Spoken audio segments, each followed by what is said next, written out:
আসসালামু আলাইকুম সম্মানিত ভিউয়ার্স, আশা করি সবাই আল্লাহর অশেষ রহমতে ভালো আছেন, সুস্থ আছেন। এই চ্যানেলে আরেকটি নতুন গুরুত্বপূর্ণ ভিডিওতে আপনাদের সবাইকে স্বাগতম। আজকে আলোচনা করব প্রাথমিক বিদ্যালয় কবে খুলছে তা নিয়ে। তার আগে ভিডিওটি দেখার আগে যারা এই চ্যানেলে একদম নতুন তারা অবশ্যই চ্যানেলটি সাবস্ক্রাইব করে পাশে থাকা বেল আইকনটি প্রেস করে দিন।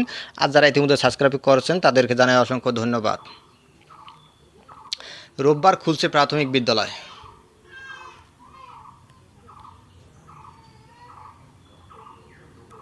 সারা দেশে চলমান তাপপ্রবাহের কারণে উচ্চ আদালতের নির্দেশে আজ বৃহস্পতিবার পর্যন্ত দেশের সব শিক্ষা প্রতিষ্ঠান বন্ধ। তবে রোববার 5 মে থেকে খুলছে প্রাথমিক বিদ্যালয়।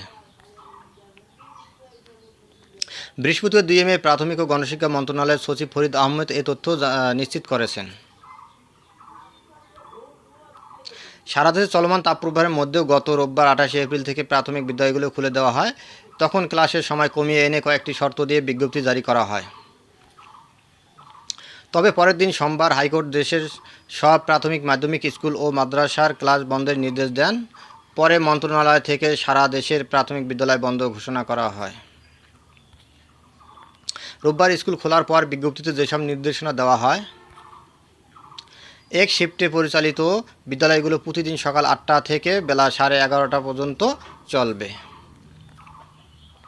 2 শিফটে পরিচালিত বিদ্যালয়গুলোর প্রথম শিফট সকাল 8টা থেকে সকাল 9:30 এবং দ্বিতীয় শিফট সকাল 10:45 থেকে বেলা 11:30 পর্যন্ত চলবে।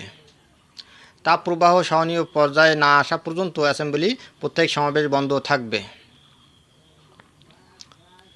উপজেলা শিক্ষা অফিসার সংশ্লিষ্টদের নিয়ে শ্রেণী কার্যক্রম পরিচালনার জন্য প্রাথমিক শিক্ষা অধিদপ্তর হতে প্রেরিত রুটিন পরিচালনায় নিয়ে উপজেলা ভিত্তিক শ্রেণী কার্যক্রম পরিচালনার জন্য সাপ্তাহিক রুটিন প্রণয়ন করবেন। পরবর্তী নির্দেশ না দেওয়া পর্যন্ত প্রাথমিক শ্রেণীর কার্যক্রম বন্ধ থাকবে। ধন্যবাদ জানিয়ে ভিডিওটি শেষ করার আগে আবারও আপনাদের অনুরোধ জানাই, যদি ভিডিওটি ভালো লাগে এবং আপডেট নতুন ভিডিও পেতে চান তাহলে অবশ্যই চ্যানেলটি সাবস্ক্রাইব করবেন। ভালো থাকবেন সবাই।